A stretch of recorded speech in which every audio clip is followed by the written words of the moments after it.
na sinuportahan ng Iran o mula sa Iran. Ito ay lumabas kasabay ng mga ulat sa media ng Israel na may mga pagsusuri na nagpapahiwatig na maaaring maglunsad ng pag-atake ang Hezbollah sa malapit na Fortuna. Iran. You need to take down the enemies before they breach the wall. Yes, sir. Nasuportado ng Iran sa loob ng ilang linggo. Kabilang na ang pinakamataas na kumander ng militar ng Hezbollah na si Fuad Shukr sa isang airstrike ng Israel sa Beirut noong katapusan ng Hulyo. At ang pagpatay kay Ismail Haniyeh, ang leader pampolitika ng Hamas sa Tehran, patuloy ang banta ng Iran at Hezbollah na gaganti laban sa Israel. Sa tanong ukol sa mga banta ng ganti, sinabi ng tagapagsalita ng Israel Defense Forces na si Daniel Hagari na ang militar ay handa para sa anumang posibleng pag-atake mula sa Hezbollah o Iran.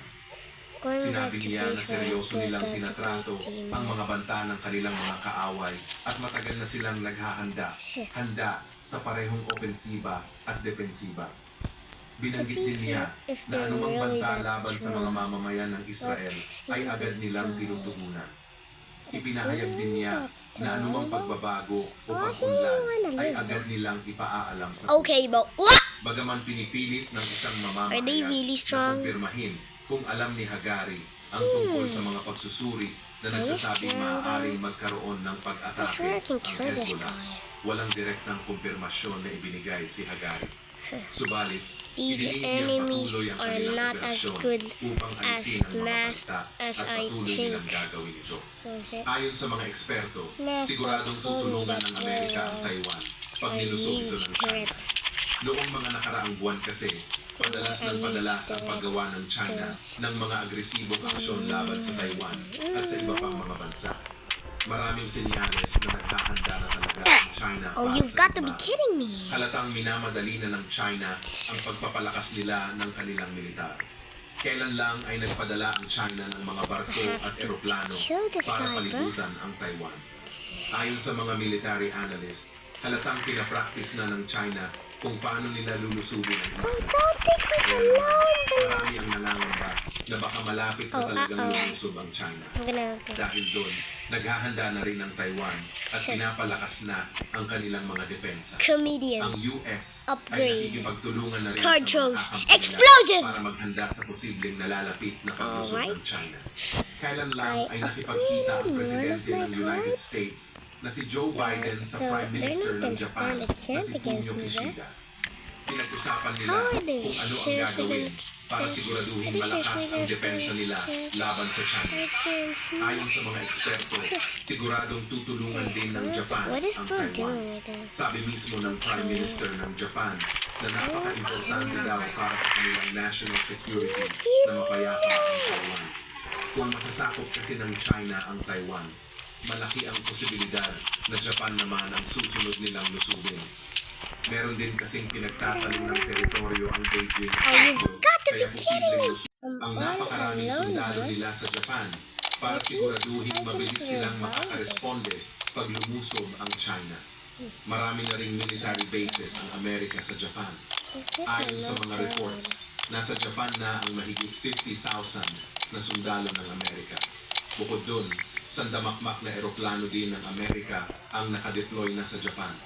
Kaya naman, siguradong nagdadalawang isip na ngayon ng China kung kaya ba talaga nilang sakupin ang Taiwan.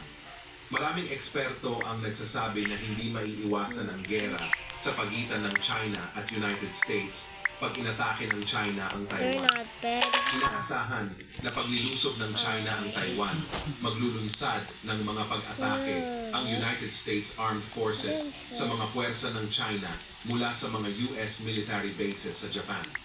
Malaki ang posibilidad na magkaroon kagad ng gera sa pagitan ng United States at China pag nilusob ng China ang Taiwan. Kailan lang ay pinahiwatig ng Presidente ng Amerika na si Joe Biden na matindi ang suporta nila para sa mga kakampi nila sa Asia-Pacific region. Ayon sa mga eksperto, totoo ang sinasabi ng US President dahil karamihan sa mga puwersa ng US military ay nasa rehiyon na. Makikita sa mga kilos ng United States Armed Forces na talagang pinaghahandaan na nila ang malalapit na paglusob ng China sa Taiwan. Ilan lang ay sinabi ng Prime Minister ng Japan na nakapagdesisyon na silang palakasin ang defense capabilities nila I almost dahil sa forgot. napakaraming gulo na nangyayari sa mundo ngayon. Sobrang binago na rin They're daw not ng Japan bad, to be ang kanilang honest. security policy They're dahil not sa mga bad, to be kaguluhan sa honest. mundo. Like, Dahil daw sa security challenges na padami ng padami, mas lalo daw That's gonna be a naging hard importante ang battle. pagkakampihan ng Japan at United States. Sobrang delikado kasi ng We're lokasyon just ng gonna Japan rush, bro. dahil napakalapit sa kanila Ain't ng mga gonna let bansa them rush. na maituturing na kalaban nila. Galit ang Russia sa Japan dahil sinusuportahan nila ang Ukraine. You've Bukod got doon, to be. meron ding pinagtatalo ng teritoryo ang Japan at Russia. Oh no. Ang North Korea naman ay mapanganib din para sa Japan. Matagal nang galit ang North Korea sa Japan, kaya posibleng biglang atake din ng North Korea ang Japan pag lumusob na ang China sa Taiwan. Tapos lagi ring tinetesting ng North Korea ang mga weapons nila sa isang napakadelikadong paraan. Pinapalipad ng North Korea ang mga missiles nila papunta sa dagat malapit sa Japan. Bukod doon, ayon sa mga eksperto, pwede ring biglang umatake ang North Korea sa South Korea. Sobrang mapanganib para sa Japan pag nangyari yon dahil posibleng mahila sila sa digmaan. Ganun pa man, bagamat posibleng umatake ang North Korea sa South Korea para testingin ang mga weapons nila, malabong magsimula ang North Korea ng isang all-out not war escaping dahil this sigurado time. alam nilang kaya ring wasakin ng Amerika at ng Alright, mga kill them kakampi nito both. ang militar nila ng I was sobrang bilis honestly lang. scared to be Kaya honest. naman, maraming eksperto ang nagsasabi na posibleng ang Good plano thing ng I had China enough at ng time mga to kakampi upgrade nito ay ang sabay-sabay na umatake Good thing I para had enough mahirapan time ang to militar ng upgrade my Amerika armor. na labanan sila. Ganun pa man, marami ring malalakas na kakampi ang United States. Kaya kahit sabay-sabay na umatake ang China at ang mga kaalyado nito, malabo pa rin na manalo sila. Sobrang mas malakas ang NATO kesa sa alyansa ng China, Russia, North Korea at Iran. Ganun pa man, Wait. pwedeng tulungan rin ng iba pang mga bansa ang grupo ng China. May iba pang mga bansa na galit sa Amerika kaya posibleng magkaroon pa ng ibang mga kakampi ang China. Bagamat malabong manalo ang China at ang mga kakampi nito laban sa NATO, delikado pa rin pag nagkaroon ng World War III dahil kaya pa rin nilang gumawa ng malubhang pinsala sa mga bansa na gigirahin nila. Dati ay merong pacifist na policy ang Japan. Pero ngayon, dahil sa mga agresibong aksyon ng mga kalaban nilang bansa, papataasin na ng Japan ang budget nila para sa depensa nila. May plano ang Japan na bumili ng mas marami pang weapons. Gusto rin ng Japan na magkaroon ng militar nila ng counter-strike capabilities. Pinahiwatig ni Kishida na ang dahilan kung bakit gusto nilang palakasin ang military nila ay dahil ang mga bansa daw na malapit sa kanila ay nagde-develop ng I'll mga have to ballistic make a missiles rift. at nuclear weapons. Tapos yung iba naman daw ay binibuild up ang defense capabilities nila at hindi daw malinaw kung bakit. Pinahiwatig din ni Kishida na sinusubukan ng China na baguhin ang status quo sa rehiyon at isa daw yon sa mga dahilan kung bakit kailangan ng Japan na palakasin ang deterrence nila at ang response capability nila. Ayon sa mga eksperto, gusto ng Japan na makakuha ng mga sandata na pwede nilang gamitin para atakehin din ang mga military base ng China na nasa teritoryo Let's see nito. if you're really Ang Taiwan that good. ay meron ng mga ganong klase ng weapons, kaya kung lulusubin sila ng China, ay siguradong makakaganti din sila sa pamamagitan ng pagpapalipad ng mga missiles papunta sa mga military base ng People's Liberation Army na nasa China mismo. Naniniwala din ang Prime Minister ng Japan na ang seguridad sa Europe at Asia Pacific ay Alright, konektado. dude, what was that? Kaya naman hindi nakakapagtakang talagang nagbibigay ng malaking tulong ang Japan sa Ukraine. Sa katotohanan, kahit nung kakalusob pa lang ng Russia sa Ukraine, nagpadala na kagad ang Japan ng malaking tulong sa bansa. Ang patuloy na pagsuporta ng Japan sa Ukraine ay isa sa mga dahilan kung bakit talagang napipikon si Putin sa Japan. Kailan lang ay sinabi ng Japan na tutulungan nila ang Ukraine na makakuha ng mga air defenses. Nagbanta naman ang Russia sa Japan na wag daw nitong susubukan na tulungan ang Ukraine na mapalakas ang mga depensa nila. Mula nang lumusob ang Russia sa Ukraine, mas lalong lumala ang relations ng Moscow at Tokyo. Pero kahit nung hindi pa lumulusob ang Russia sa Ukraine, hindi na magkasundo ang Japan at Russia. Kaya naman marami ang naniniwala na pag lumusob ang China sa Taiwan, pwedeng tulungan ng Russia ang China sa pamamagitan. Ali Fadavi, isang mataas na opisyal ng militar ng Iran, iniutos ni Supreme Leader Ali Khamenei na magpataw ng matinding parusa laban sa Israel bilang paghihiganti sa Alright, pagkamatay they're actually ni going to Haniyeh. me. Ang kautusan daw na ito ay malinaw at tiyak Let's see if your at dad's sisiguraduhin daw ng not. Iran na ito ay maisasakatuparan sa pinakamabisang paraan. Si Haniyeh, na namatay noong Hulyo sa Tehran, ay dumalo sa panunumpa ni Iranian President Masoud Pezeshkian bago siya What are they pinaslang. trying to do? Bagaman inakusahan ng Hamas at Iran ang Israel sa pagpatay kay Haniyeh, hindi pa ito kinumpirma o itinanggi ng gobyerno ng Israel. Okay, Dahil what was dito, that? nagbanta ang Tehran ng ganting aksyon laban sa Patay mo Israel. malalag pa. Nakilala sa kabila ng mga pahayag na ito, handa ang Estados Unidos na ipagtanggol ang Israel ayon kay John Kirby, isang tagapagsalita ng White House para sa pambansang seguridad. Nagpadala na rin ang Estados Unidos ng karagdagang puwersa sa gitnang silangan upang harapin ang lumalalang tensyon sa pagitan ng Iran at Israel. There's no way, dude. Nananawagan ang Estados Unidos at iba pang bansa sa kanluran para sa deeskalasyon ng sitwasyon. Naglabas din ang US, Qatar at Egypt ng mga pahayag na nananawagan sa Israel at Hamas na muling simulan ang negosasyon para sa isang tigil putukan sa Gaza Strip. Okay, that was actually Ayon scary sa though. isang senior political analyst, hindi nais ng Estados Unidos na lumawak pa ang kaguluhan sa rehiyon, lalo na't papalapit na ang kanilang eleksyon sa Nobyembre. Ang kanilang pagtutulak sa mga usapang pangkapayapaan ay isang hakbang upang pigilan ang posibleng pag-atake ng Iran laban sa Israel. Ngunit ayon kay Bishara, ang posibilidad na pumayag si Netanyahu, ang punong ministro ng Israel, sa isang ceasefire ay napakababa. Ayon sa kanya, nais ng Hamas ng tiyak na garantiya na ang digmaan ay hindi na magpapatuloy at napahihintulutan ang pagsasaayos ng Gaza, pati na ang pag-alis ng mga sundalong Israeli mula sa nasabing lugar. Kahit na makamit ang isang ceasefire, hindi pa malinaw Alright, done kung with ititigil that. ng Iran ang kanilang planong paghihiganti sa pagkamatay ni Haniyeh. Ang Hamas ay nagtalaga na ng bagong leader, si Yahya Sinwar, upang palitan si Haniyeh. Ayon sa tagapagsalita ng Qassam Brigades na si Abu Obeida, handa silang suportahan ang mga desisyon ni Sinwar. Sa mga darating na araw, makikita kung paano makikilahok si Sinwar sa mga usapang pangkapayapaan, lalo na't siya ay isang wanted na tao sa Israel. Ang tensyon sa rehiyon ay patuloy na tumataas at sinusubukan ng mga bansa tulad ng Estados Unidos na pigilan ang paglala ng sitwasyon.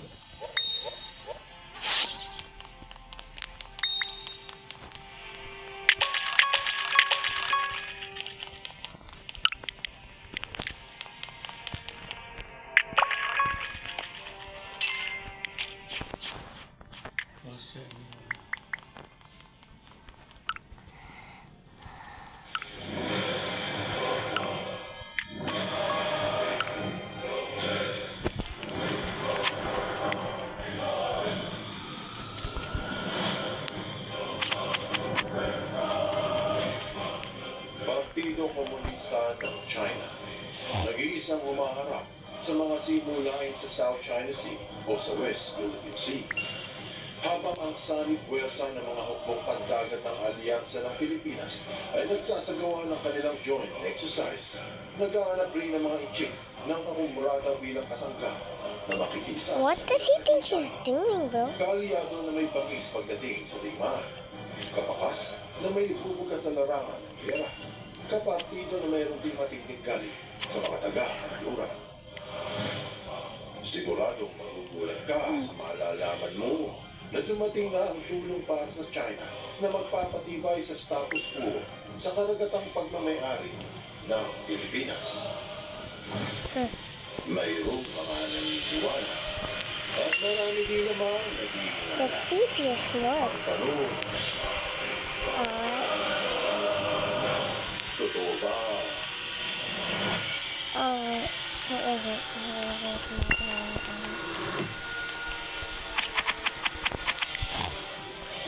pa games may extra life. Yung buhay mo. Kaya dapat handa ka. Protect them with BDO Life Insurance. Convenient. Hindi lang. Dahil di laro ang buhay. Get a plan B with BDO Life.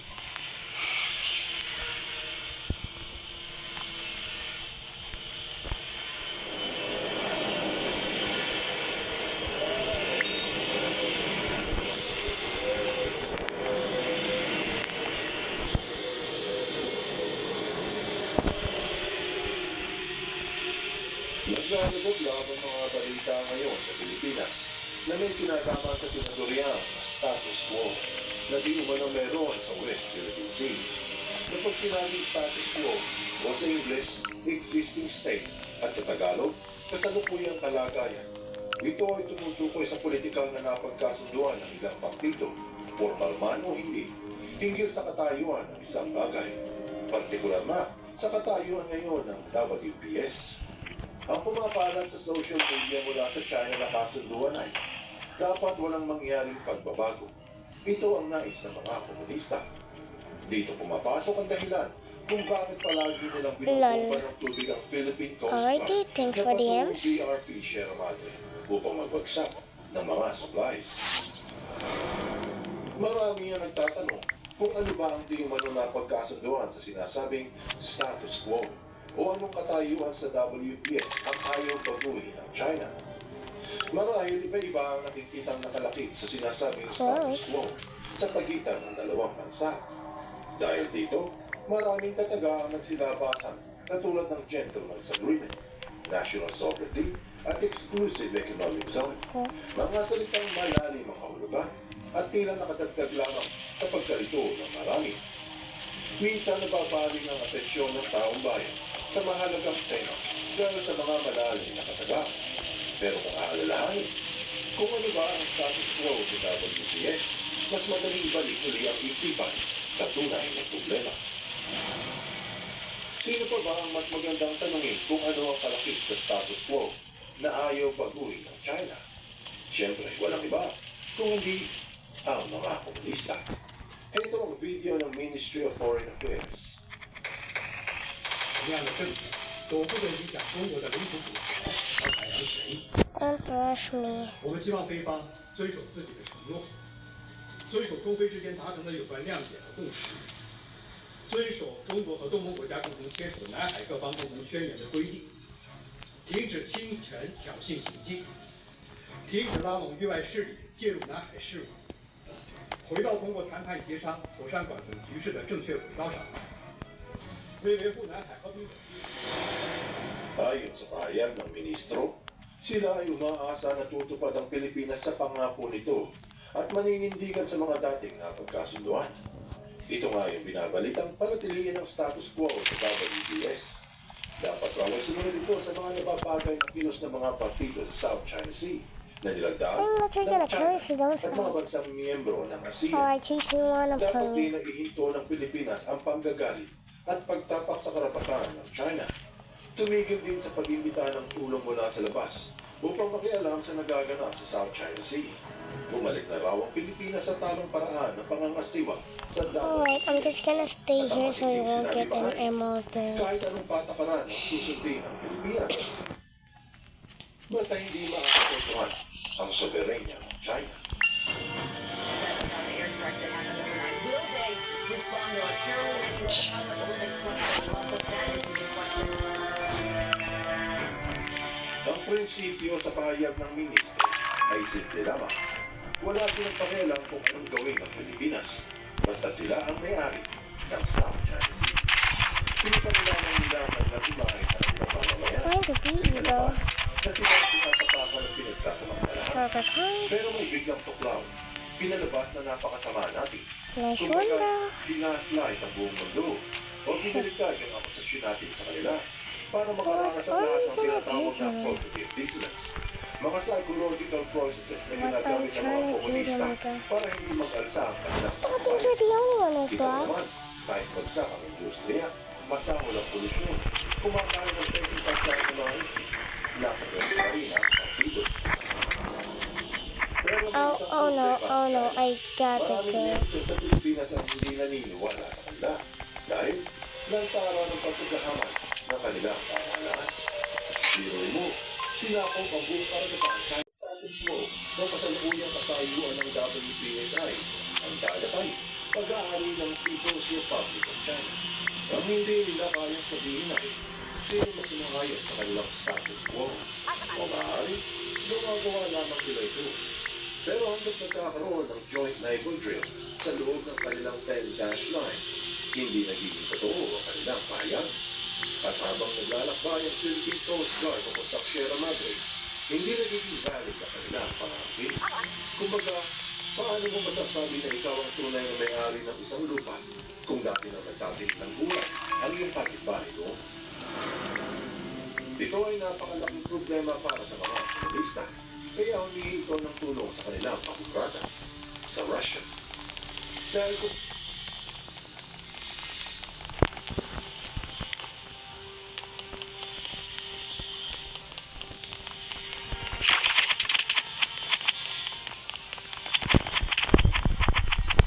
Oh wait, I'm lagging. Oh